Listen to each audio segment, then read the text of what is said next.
Welcome to Sweet Life Beat Life. We hope this video helps. In this video, I will explain how to program your Nissan Murano key fob. First, ensure all doors are closed and locked.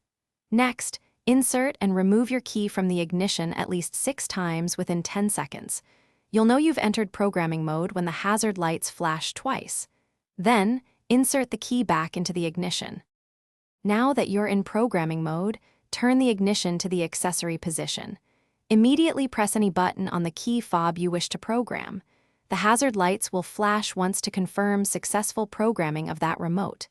This step is crucial for linking the fob to your vehicle's system. After the flash, remove the key from the ignition, preparing for the next step. If you have additional key fobs to program, simply reinsert the key into the ignition and turn it to the accessory position again. Within 5 seconds, press any button on the next key fob.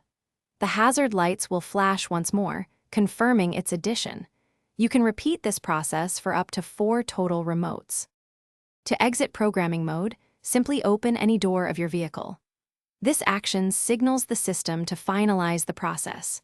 Once out of programming mode, thoroughly test all your programmed key fobs to ensure they lock, unlock, and function as expected. If any fob doesn't work, you may need to repeat the entire programming sequence. Thanks for watching. Consider subscribing if we helped you.